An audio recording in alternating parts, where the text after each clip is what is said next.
Dr. Jonathan Tripp is in studio with us this morning from Tripp Family Medicine, and he's testing out some of the headphones. We were just talking about how some of the younger people who work in the building here, some of them they really crank these up, and then those of us who still actually have hearing, we put them on, and pain.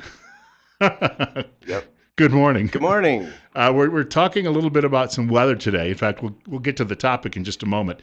And why does that relate to better health? We want to point out it's 8:34. It's 68 degrees.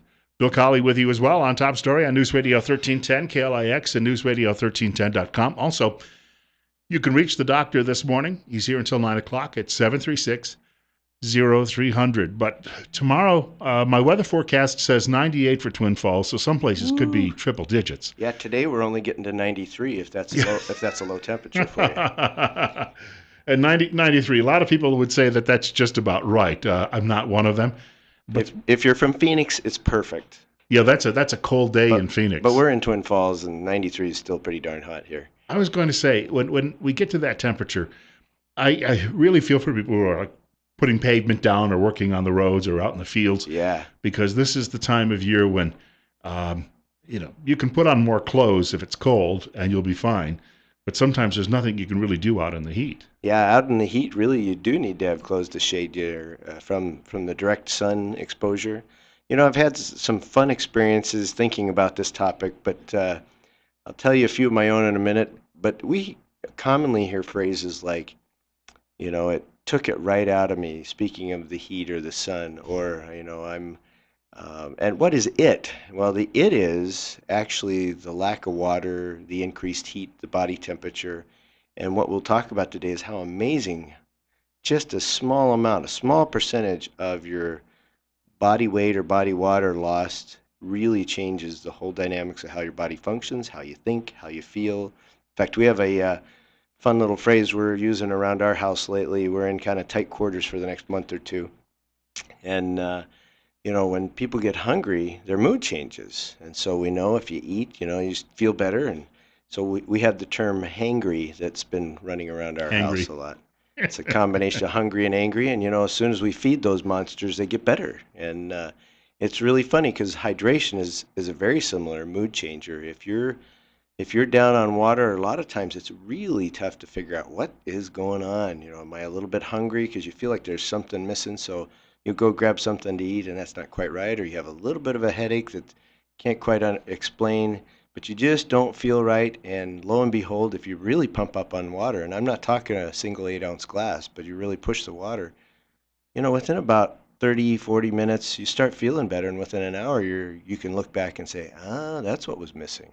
But food, we know in about 5 or 10 minutes we're feeling better. So it's a quicker understanding cause and effect. But we have some. Let me just give you a quick statistic. This is from the. Let me give you the right group because I did a lot of researching. This is from the National Athletic Trainers position statement on exertional heat illnesses. And what they talk about is if you have a 1% to 2% dehydration, that's of your body mass. So if you weigh, 150 pounds, we're talking about 1.5 to 2 pounds. And if any of you have exercised, weighed yourself before and after, you do a 10-minute jog, which I don't run much, so a jog is about as good as I can talk about. But you do about a 10-minute jog, you come back, get on the scale, and you're down 1.5 or 2 pounds.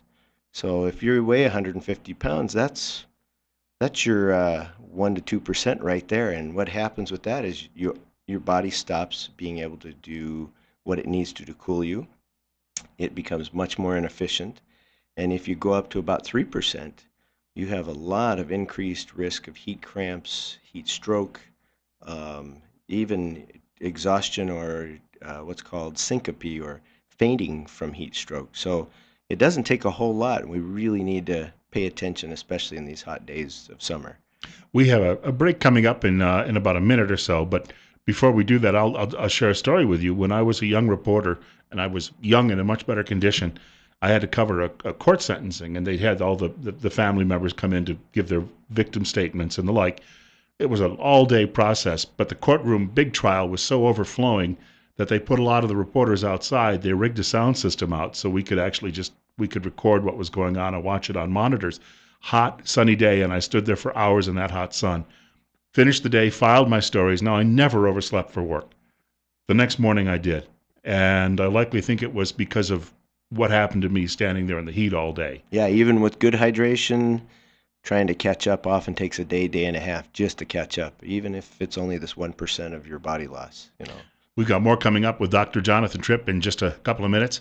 We do want to point out it's 66. It's 8:40. You're listening to Better Health with Tripp Family Medicine on Top Story, along with Bill Colley on News Radio 1310 KLIX and newsradio1310.com. If you have a question or comment for the doctor on the other side of the break, 736-0300, 736-0300.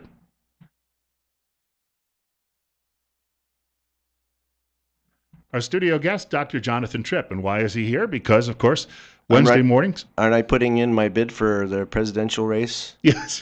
Isn't that why I'm here? He's the 88th candidate to announce. Yeah, no, not today. Not today. Nope. Look, if some of these other people could do it, you could do it. That's me and Donald Trump were really close. And remember, you and Senator Barrasso have some ties. Oh, that's true. That's and true. we might need more people in medicine in the House, Senate, and various places than the lawyers. Yeah, no, right now I'm staying in Twin Falls for the long-term foreseeable future. Yeah.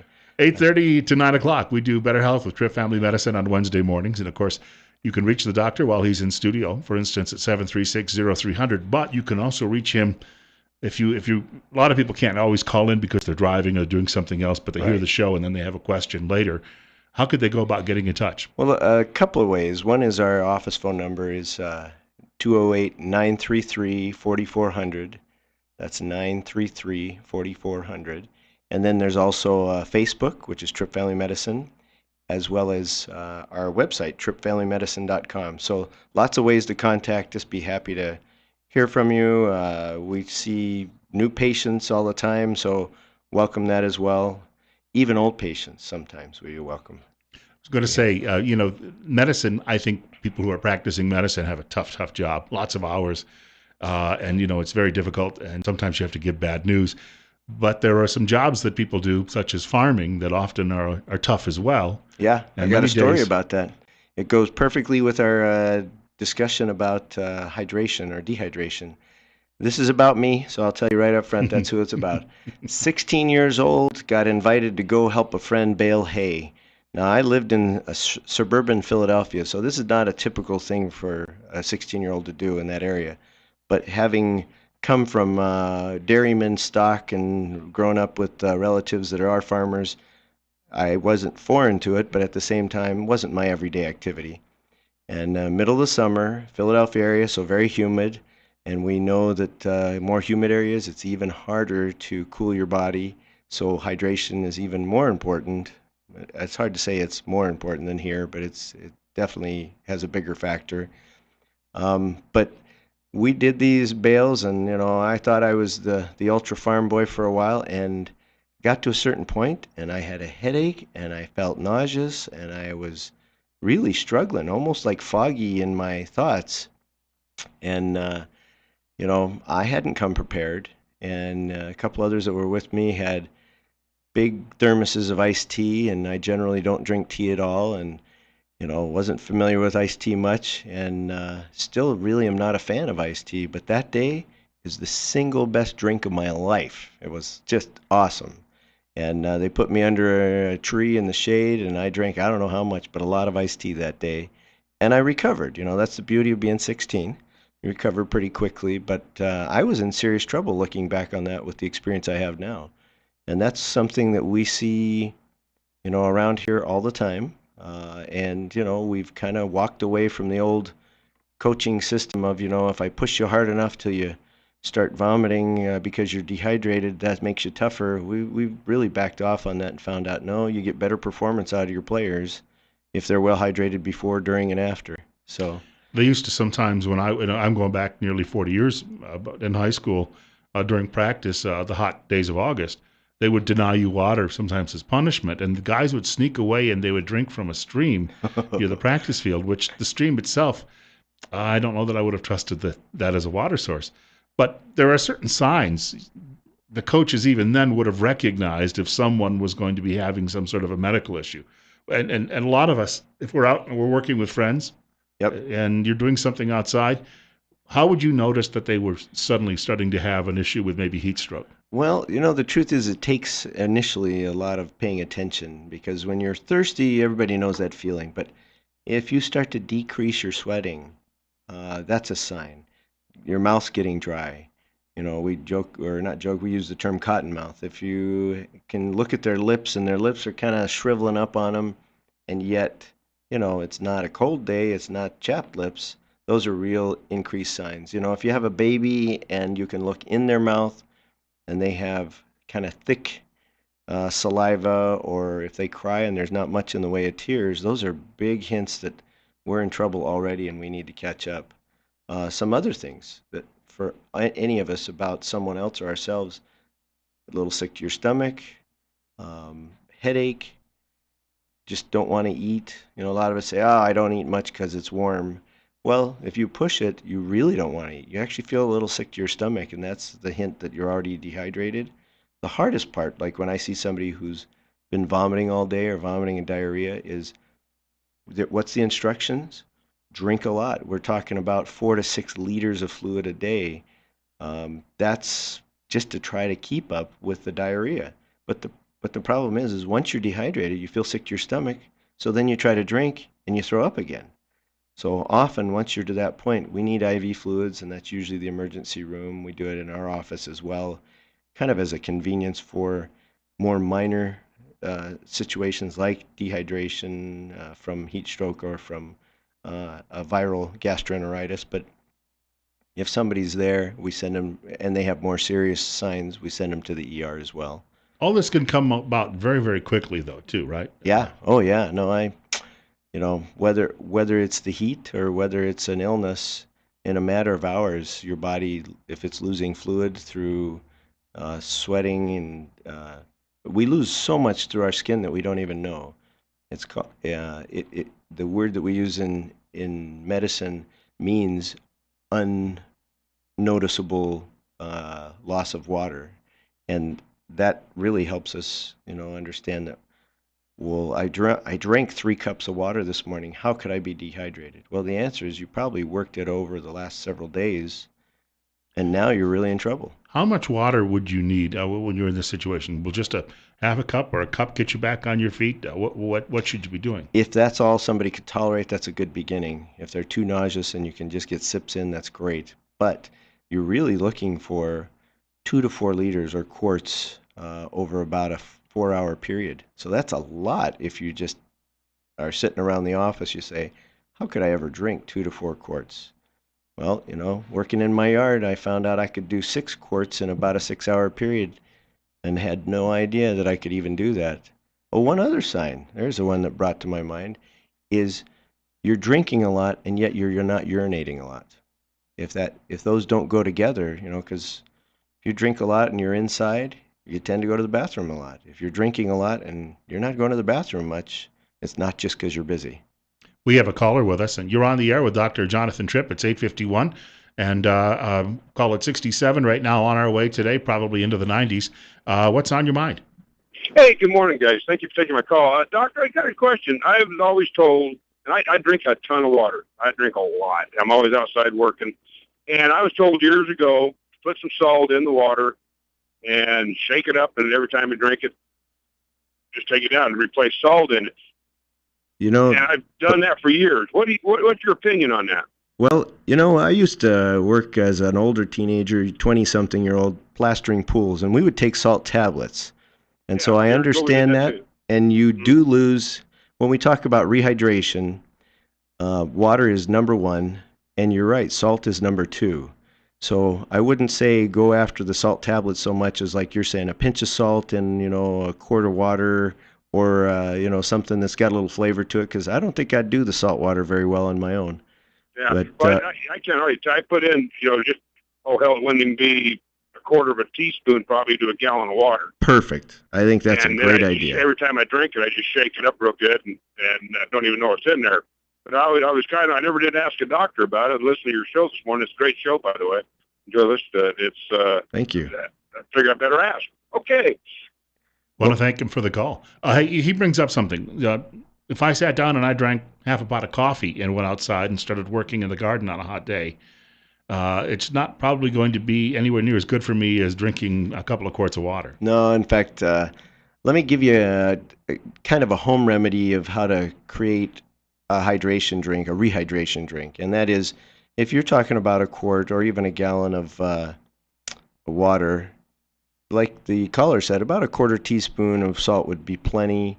But the other things you want to add in is something that regenerates some sugar, some calories for you. So you can use straight sugar, or you can eat about a cup's worth of fruit, especially like oranges or kiwi, pineapple, that kind of stuff that's really well hydrated will help a lot.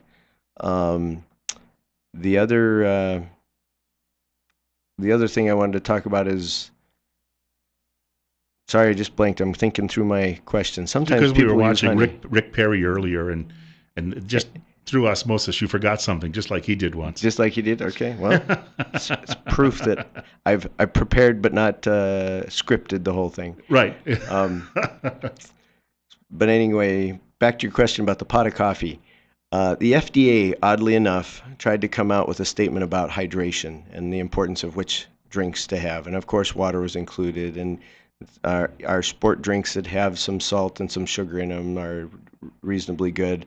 But one of the interesting things is they tried to say caffeinated beverages are not a good choice. And due to lobbying effects through Coca-Cola Company and others, they had to soften their statement and say any fluid is good.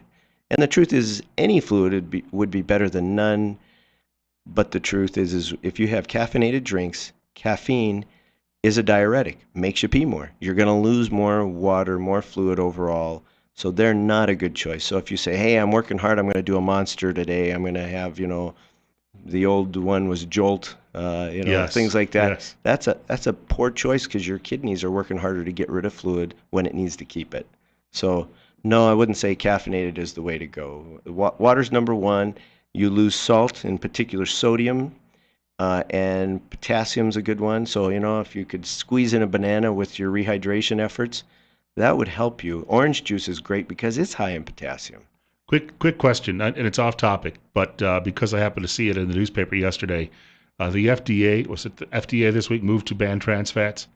Yeah. And I guess we had seen a big drop in the use of them anyway, but I read there's a 100-year-old doctor by the name, I think his name is Kumaro, who has been studying this since the 1950s, and he was the fellow who actually got a lawsuit filed that led to this. Wow. And he did studies with rats where he discovered if you took trans fats out of their diets, their heart conditions cleared up. Is this a good thing or a bad thing, or?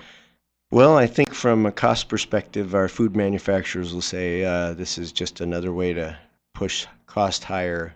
We talked once upon a time with a caller about, what do we believe? Once they told us butter was bad and margarine was good. Now they tell us margarine's worse and butter's good. And so the truth is this debate will go on.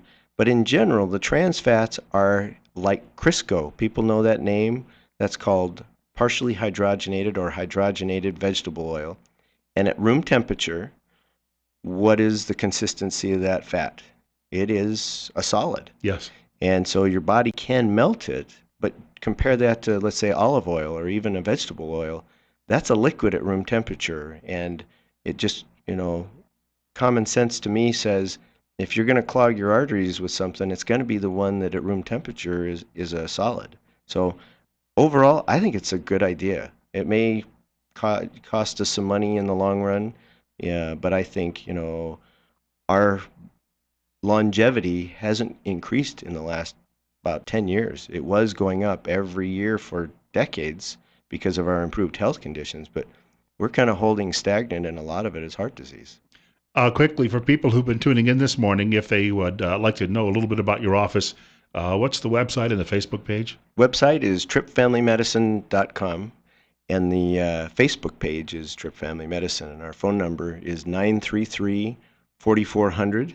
And if you've got a story about dehydration, give us a call. I was going to say, and the other thing is you've got to have those men call in at the office because, uh, unlike women, men usually think I can tough this hot weather out, but that's cultural. Yep. If you wanna stay out and play longer or work longer, drink ahead of time and keep drinking during the time. And I'm not talking alcohol. Right. That'll also be. That's a really bad choice during hot weather. That'll especially. It's worse than the coffee. That cold beer is not helping you. It's 8:58. We've got a break coming up for Fox News. Also, a guest coming along from Twin Falls City Council in just a couple of minutes. And you've been listening to Better Health with Tripp Family Medicine on News Radio 1310 KLIX and newsradio1310.com.